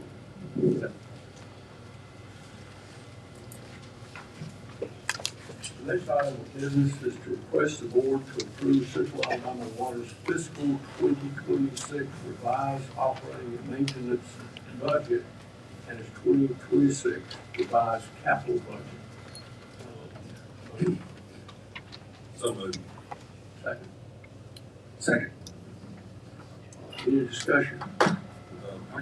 Chairman, I would like to say that, one thing I appreciate, about this is it appears to me that there was a priority not to raise rates for the customers. I think that's very important, even under, even trying to alleviate concerns about where we were financially, that the priority was not to raise rates on customers and try to make that work without doing that. So I appreciate the effort to do that. Yes, sir. I know we show the budget how much we pay in debt service each month, each year. But, appreciate giving the information on our revenue total amount. When you buy a car, what's the total amount? Our total amount, in 2015, we borrowed $2,160,000. 2015, $10,560,000. 2016, $91,310,000. 2018, $31,065,000. 2019, we did a refund, which is the same as a refinance your house, you refund bonds. We did $232,360,000 in 19. In 2021, we refinanced $398,415,000 worth of bond issue. 2023, $51,870,000. And in 24, the revenue anticipation bond, $62,700,000. And the WIFIA loan, $22,765,000. Our total debt service in Central Alabama is $903,220,000. So, and like you said, we reduce expenses and up the revenue to get our bond debt service rating like we want it. So, yeah, just so you're on the wheel, $903 million. That's right under $1 billion. Thank you very much. Anything else? We'll call for a vote. All in favor of approving the revised 2026 budget, say aye. Aye. Those opposed, no. No. That's approved. Item 4, request board to exercise this bid option, second extension, to extend a 1-year agreement with Empire Pipe and Supply, who is the lowest responsible responsive bidder for estimated quantities of water meters effective March 2026 through March 1927 at an annual out-of-pocket cost of $766,000, and to authorize the chief executive officer to execute the agreement. Have a motion? Question. I'll make a motion. I'll second. I want to discuss it, but Oh, Okay. have a motion? I know you Is that a second? probably not a second. Okay. Now we're open for discussion. Yes, Mr. Thompson, is there any particular reason we extend this second extension? I know that there was the first one, now there's a second one. Is it we're not allowing anybody else to bid, or based on the rate that he gave us, I would imagine last time, the rate is not going to change? So can you kind of explain that? Well, we actually did have 4 bidders, and we elected to renew with Empire Pipe and Supply since they were the lowest. But I can ask Mr. Sloan to elaborate if you'd like on that particular item. I'm just kind of confused with extended contract, why didn't you just do a new contract? Or is it just a verbiage thing? It was available within the language, and it probably resulted in a savings beyond what we could negotiate with a new contract. So we had that option. Okay, that's fine. Well, I'm listening to you, but I'm talking to you, but we okay. Okay. May I ask a question? On the information, we change the head out for that AMR work on in the future? In the future, that is an option, but honestly, the market has moved away from replacing the heads on mechanical meters.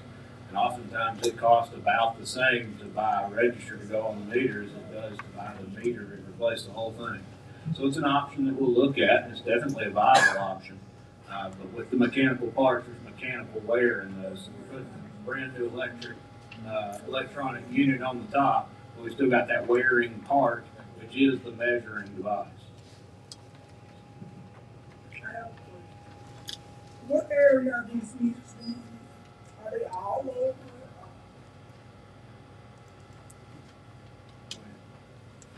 Yes, they'll be all over. These are commercial meters. So these are 2-inch and larger meters. I mentioned a little bit earlier that we started replacing our commercial meters in 2006 and completed that project in 2011 or 12.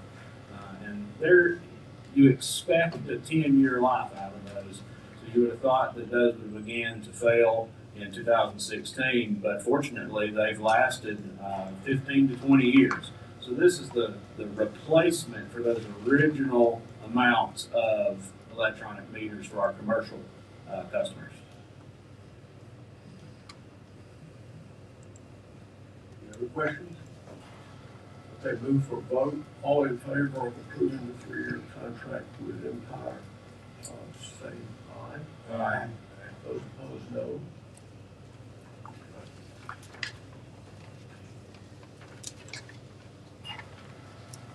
Okay, we're down to 5.1 to approve. Mr. Chairman, if there are no objections, I'd like to approve 5.1, 5.2, 5.3. All those in motion? Yes, sir. Okay. If there are no objections. Second. Second. Okay. I did have a question on 5.3. On 5.3, we're leasing this property out, is that correct? This is a different one, I'm sorry. I'll let Jeff speak on this. This is not the 100 Lucerne. This is a different. Different location. Different, yeah, they need to address that. So I'm going to ask David Walker, our Chief Administrative Officer, to speak to that on the Graham and Company for facilities maintenance. We engaged with Graham and Company to do some maintenance on site and other properties. Is that a cost savings? So this is just initial agreement to work with Graham and Company to provide those services. Okay. Good enough. Thank you. I have a question. 5.1. So, one, we don't have any cap on the security services.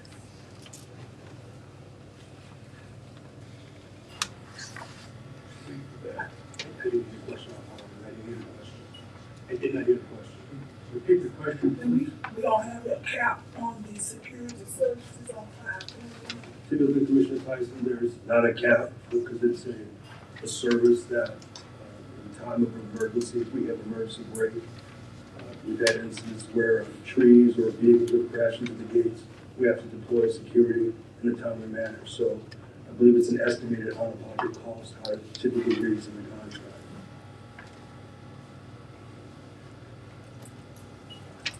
Anything else?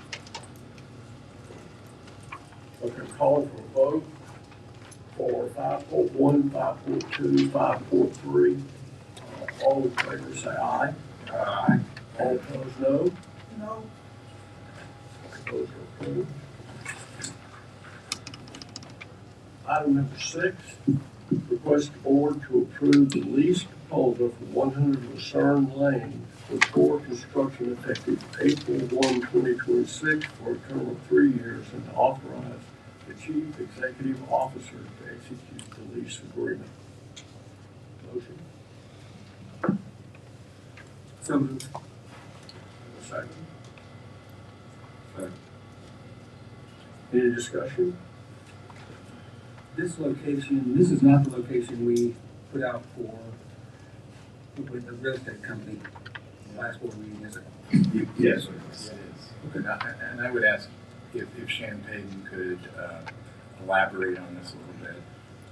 Right, so, this is a 3-year lease, with Orr Construction. They're working on a data center over in that area. It's a 30,000 square foot building. The lease is for $15 a square foot. So, that's $450,000 a year. The lawyer to do that math. But, we pay 96 cents a foot, in expenses, which is, taxes, $21 a square foot. 21 cents a square foot, insurance 30 cents a square foot, and then a management fee of 45 cents a square foot. We pay that management fee to Colliers. And then, but that's for the base year. And so if the expenses go up, those expenses go up in year 2 or 3, then those will be covered by the tenant. There is a lease fee of 6%. It is payable split between Colliers and J.H. Berry. J.H. Berry represented Orr, and Colliers represented us. 25% of the fee, of this 6%, and you'll have to do the math on that one, will be paid at time of execution, 25% upon occupancy, 25% on the first anniversary, and 25% on the second anniversary. The reason we split that up like that was because we are in litigation in federal court, and one of the contingencies in this lease provides that if the federal court determined that we didn't have the legal authority, you weren't legally seated, and you didn't have the legal authority to enter the lease, that this lease would be null and void, so we would not be paying for commissions on part of the lease. And Orr understands this, they're willing to have that contingency in the lease. They understand that the board would probably rather sell this building than lease it, but from a legal standpoint, we can't sell the building because when you sell the building, you have to have a rapid warranty in the deed that says you warrant that you have good title, and one of the documents you sign is called an owner-seller's affidavit. And that owner-seller's affidavit says you're repping and warranting that you don't have any pending litigation that affects your authority to act. Well, I confirmed with the title company, the National Title Agency, that they would not insure if we tried to sell it. So we can't sell it, we'll lease it, that'll be a better alternative. We do have another provision that the board's attorney and I worked on last night that says that if we do win the litigation within the 3-year period, and it's determined that the board desires to sell the facility, that we can terminate the lease by giving for a 180-day notice.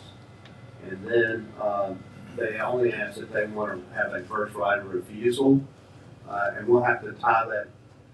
We're fine, this is a letter of intent, we will have a lease that has the terms in it. This is the first step, but I don't have an issue with the first right of refusal. We'll just have to tighten that up to give them a short fuse, if you know what I'm talking about that. Right now, the water board pays that, and the water board will pay it under the lease, and we're estimating that is about 21 cents a square foot. So it's 30,000, so 30,000 square feet. So do the math on that. Do we need to wait until you cleared up everything before we move on? Everything is clear. I mean, it's $15 a foot. We're paying $1 a foot in expenses, or 96 cents in expenses. So we're receiving $14.04 per square foot. Do you want to right of refusal? Well, that would just say, in the lease, it would say they will have a right of refusal. Will be included. Thank you. Great use of our unused property. This is a great use of our unused property. Let's generate some income. Right, and this lease was, if you approve it today, the reason I rushed it on the agenda as late as it did was because the lease will go into effect April 1st. So we will start receiving rent immediately. Move the item, Mr. Chairman. Seven. That's item 5, right? Six. Oh, yes, 6, I'm sorry, change it. We got a first and second. Yes. Okay, call for a vote. All in favor of approving the lease to Core Construction, say aye. Aye. All opposed, no. Lease is approved. Okay, item 7, request the board to take action on items considered during our preceding executive session. And we're going to ask Mr. Hayden if he could articulate that. Sure, there are several items. We're requesting that the board retain the law firm of Starnes, Davis, and Floyd in the Parnell matter. And these are actually 4 resolutions, but they're all the same. Parnell matter, a resolution to retain Starnes, Davis, Floyd in the Parker litigation, the Underwood litigation, and the Williams litigation. And those are the 4 that I'd ask you to take up, and then we'll go to the next one. Just those 3, not the other one. Parker, Parnell, Underwood, and Williams. Those are the 4. So moved. I'll second. Second, any discussion? Call for a vote. All in favor of approving item number 7 on our agenda today, say aye. Aye. Those opposed, no. Second. I abstain. I abstain too. Item number 8.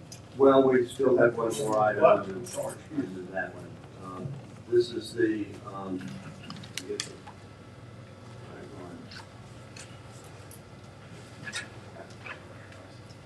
this is a resolution confirming authority of Chief Executive Officer, and I'll just read it. It's a little lengthy, but I'll read it to you. Whereas Act number 2025-297, Alabama Code 115300 et sec, became law on May 7th, 2025. And whereas Alabama Code 1150-300-410 states that the Chief Executive Officer shall have full authority to manage the operations of the corporation subject to policy directives and other governance decisions adopted by the Board of Directors. And whereas the question has been raised regarding the capacity of the Chief Executive Officer of Central Alabama Water to take certain actions, including but not limited to setting policy for the corporation. And whereas the board finds that it was the intention of the legislature and the governor of the state of Alabama, through the text and structure of Act number 25-297, to reflect a deliberative legislative choice to strengthen executive management, reduce political interference in operational matters, enhance the responsiveness, efficiency, and accountability of water system governance, and that every substantive provision of this proposed resolution is consistent with these statutory goals, and that this resolution recognizes the board's ultimate governance authority, delegates operational authority precisely as envisioned by Alabama Code 11-50-300.10, imposes statutory budgetary and procurement limits, formalizes procedures for transparency, that is, CEO reporting policy directives to the board, and that nothing in Act number 2025-297 or the broader framework of Title 11 restricts the board from confirming or clarifying the CEO's authority in this manner, and that adoption of this resolution will bring CAW's governance documents into alignment with current Alabama law, provide clarity regarding the CEO's operational powers, strengthen the efficiency and stability of CAW's management, and support the legislative purpose of ensuring professional, accountable administration of water system operations, Now therefore be it resolved by the Board of Directors of Central Alabama Water at a meeting duly called and with due notice given to each board member and the public duly assembled with the quorum being present as follows. 1. The Chief Executive Officer of the corporation shall have policy-making authority subject to policy directives and other governance decisions adopted by the Board of Directors appointed pursuant to Act Number 2025-297, Alabama Code Section 1150-300 et sec. Number 2, the Chief Executive Officer shall advise the Board of any policy directives issued by the Chief Executive Officer at the next meeting of the Board of Directors and make available a copy of said policy directives.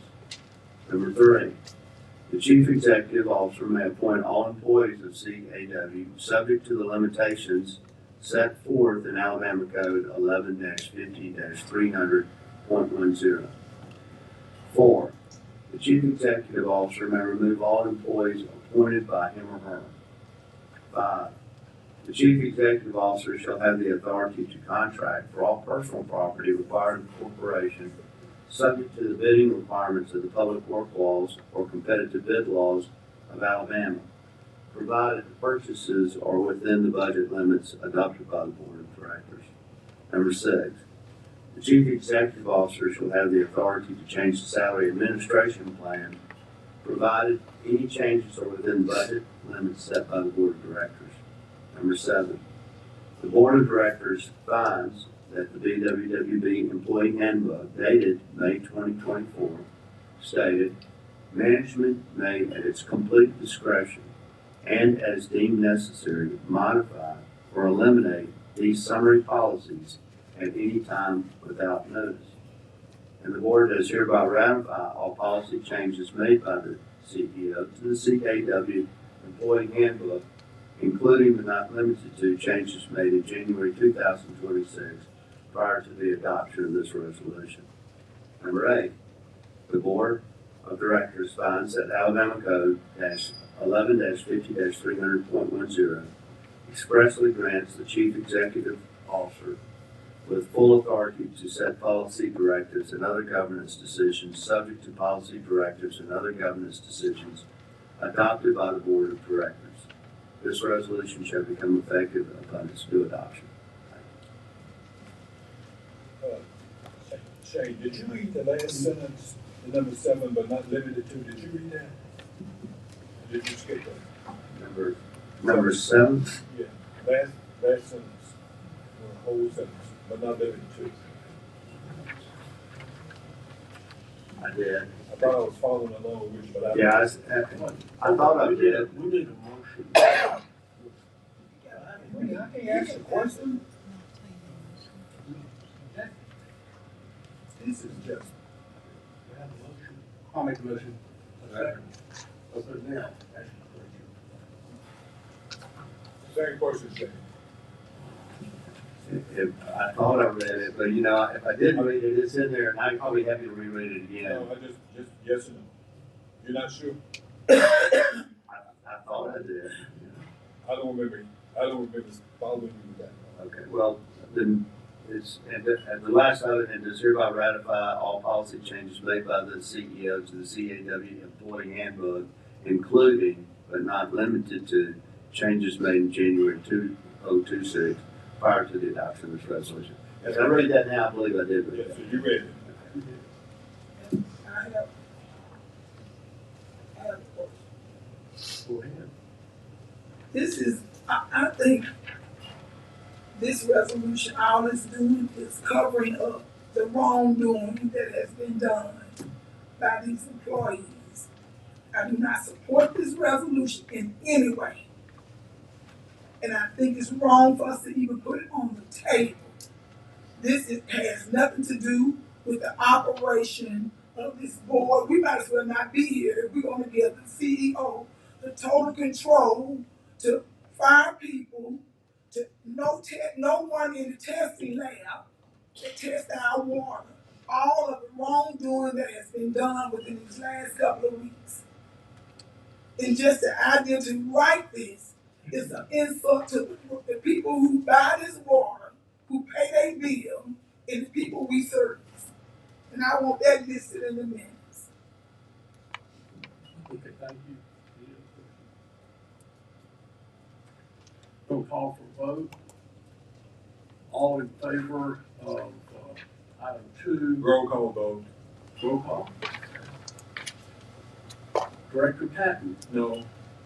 Director Tyson? No, Director Whitmire? Abstain. Director Brumbaugh? Yes. Director Morris? Yes. Director Stanford? Yes. And I vote yes. Resolution passes.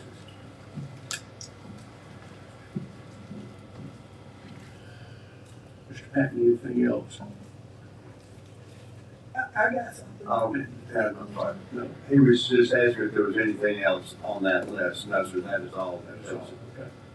Under item 7 is all. Moving to the next item. Item 8 on the agenda is request the board to approve scheduling the regular board of directors meeting for the next 4 months to April 10th, May 8th, June 12th, and July 10th, 2026 at 9 a.m. Did you make a motion to approve? So, And a second. Now with the discussion. Who picked these times? Why we wasn't given a survey on an option? No, you did not ask any of us our opinion. We work for a living. This is a part-time job. You said the 10th, the 1st, the 17th. I'm supposed to be at work at 9 a.m. in the morning. I don't have the luxury of owning my own company. I'm not a millionaire.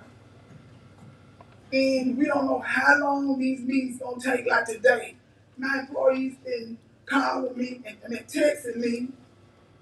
I'm supposed to be at work at 9. I'm here and it's 12. But you're gonna make us go and do what one person can't meet at 3 o'clock or 6 o'clock.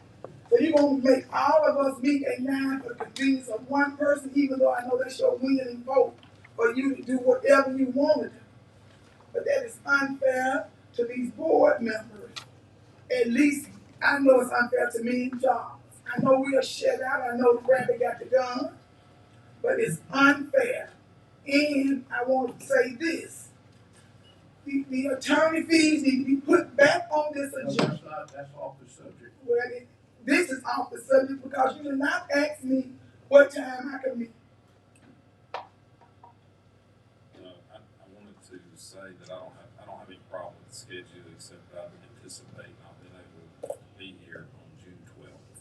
So I just want that noted, but I don't have any problem with the schedule.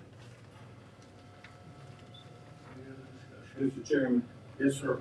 I can appreciate scheduling in advance because I've seen schedules that change 3 times in a week.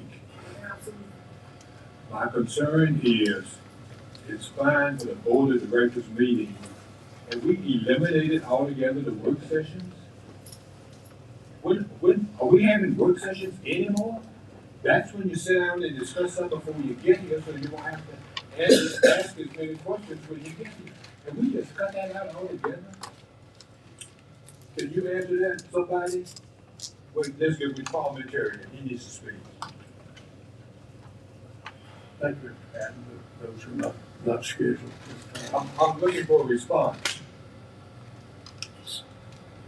So, Mr. Chair, I mean, do you want me to respond or do you want to? I'd like you to respond. Okay, so when the original bylaws that you adopted called for 1 planning session a month and 2 regular sessions a month, and the amended bylaws call for or require 1 meeting per month. It's not to say that you can't have planning sessions, you're saying that the bylaws don't require a planning session per month. That, I understand everything you just said. Okay, my question is, are we gonna have work sessions? And can we schedule them in advance? If we had work sessions, the questions I asked you, gentlemen, I wouldn't have to ask them, because they would have explained it to me. So can somebody answer that? Mr. Chairman, if necessary, we can schedule some work sessions. This, number 8 is not conclusive. I mean, work sessions can be called. A work session hadn't been called in the last 3 months. Well, inasmuch as you see a need, if that's the consensus of the board, we can call a work session. And that also requires coordination with management. They serve at the pleasure of us, Mr. Chairman. Not after that, resolution. You know, as I recall, there were complaints about the 3 p.m. or 4 p.m. afternoon meetings, complaints about evening meetings. I'm sure there are going to be times when none of us, or any one of us, may not be able to attend the board meeting because we have other matters in our schedule. So, My concern is not being addressed.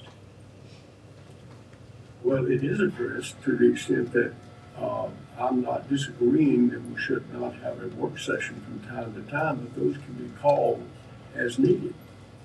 Apparently there are work sessions and all board members are not there. It's plain to see. So I want to know if they can be regular. I mean, it can be every other month. Well, What about, these are all Fridays, what about a Monday meeting? what we, A Monday morning morning, rather than Friday morning.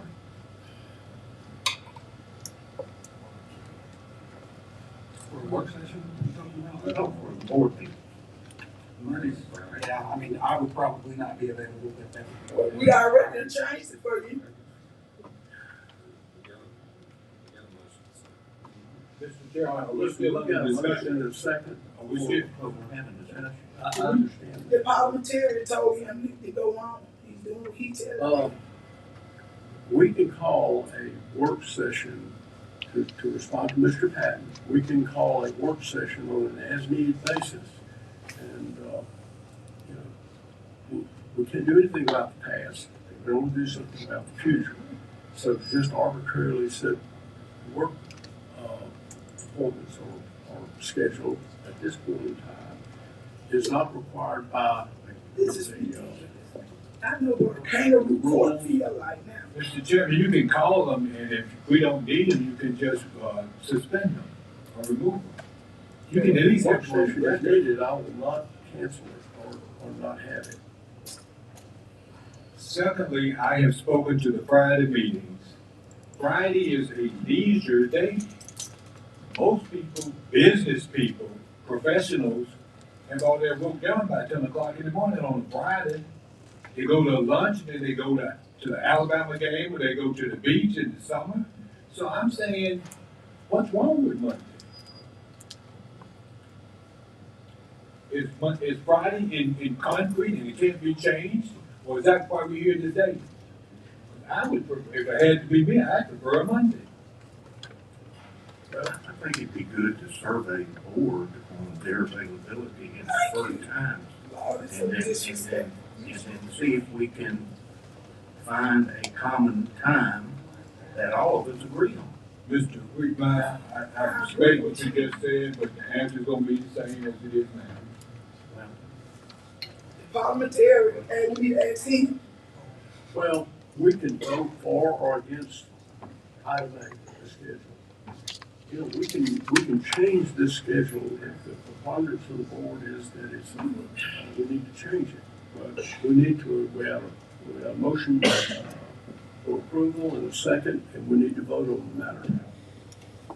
Well, I'd like to make an amendment to the motion then. I'd like to amend that we only set the April meeting and that we do subsequently survey the board to find times that they're available and preferences to then establish a longer term monthly meeting time and date.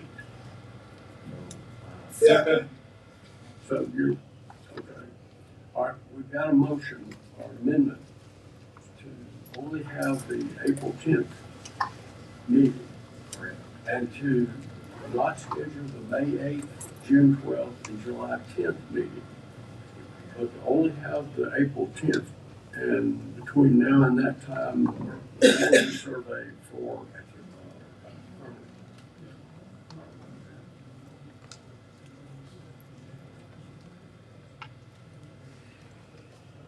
Who's going to the meeting? Okay, so, do I have a motion for the amendment? And a second. And a second, okay, call for a vote. What are we voting on? We're voting on the amendment to Okay. only approve the April 10th. I got that now.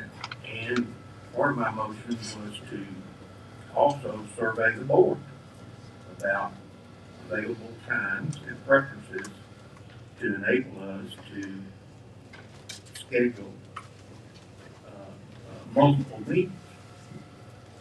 Sean, you got all that? Yes, sir. Okay. Okay. Again, we have a motion and a second for the amendment to only approve the April 10th date. And further dates are scheduled, we'll have a survey of the board members. So I'm going to call for a vote. All in favor say aye. Aye. All opposed, no. Okay, April 10th will be our next meeting. We got to vote on item 8, we have a motion. As amended. So do I have all in favor? I'll say aye. All opposed, no. Okay. Meeting April 10th. Do I have a motion for adjournment? I move to adjourn. Okay. It's the most disrespectful board I've ever seen in my life. I'm sorry, We'll make a vote, all in favor. Chambers made the motion and And, so I'm calling for a vote to adjourn the meeting, all in favor say aye. Aye. Aye. Opposed, no.